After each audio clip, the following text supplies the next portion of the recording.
Then what also we can do is background color, like how we had done earlier on our heading. Same way we will type background color. Let me choose any hexadecimal value for the background. Let's say I select something like this and I will give it here, save it, go to my web page and refresh it, and it will be applied. A very slight change has been applied because I want something lighter. Now this is not the only thing you can do to background. There's so much more that you can do with the background other than just a color. Let's say you do not want color as a background, but you want image as a background. So that also can be done with background image property. So let us type that property, that is background dash image.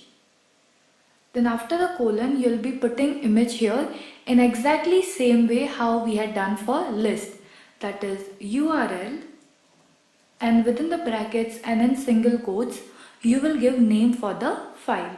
So let's say I will go to the location of my file, and here I have this clone futura logo or this particular image that I want as a background on my that particular text or that particular area.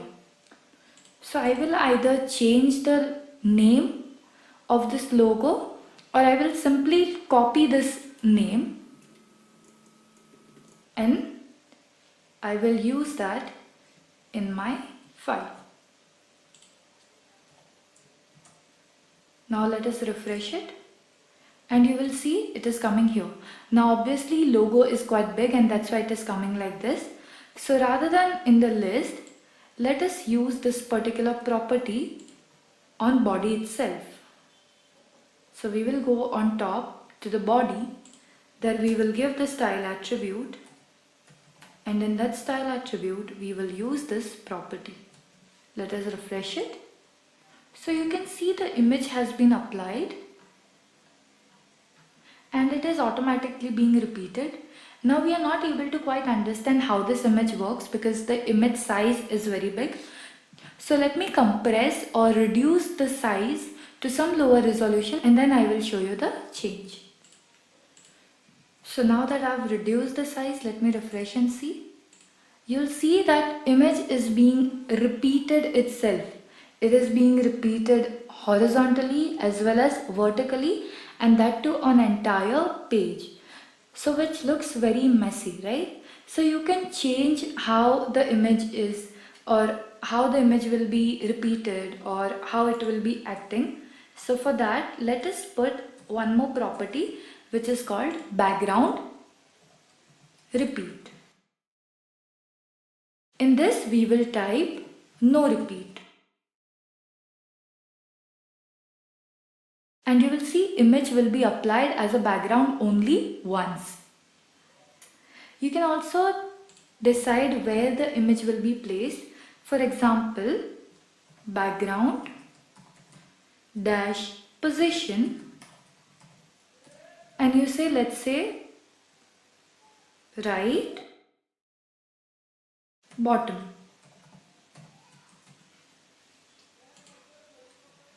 And it will be moved to the bottom right.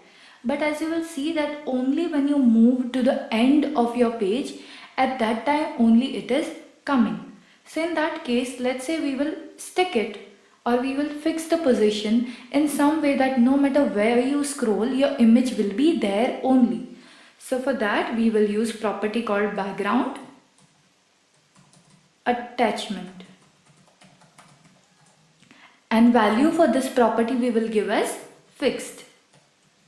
And now when we refresh, you will see even if I scroll down, the image is staying where it is.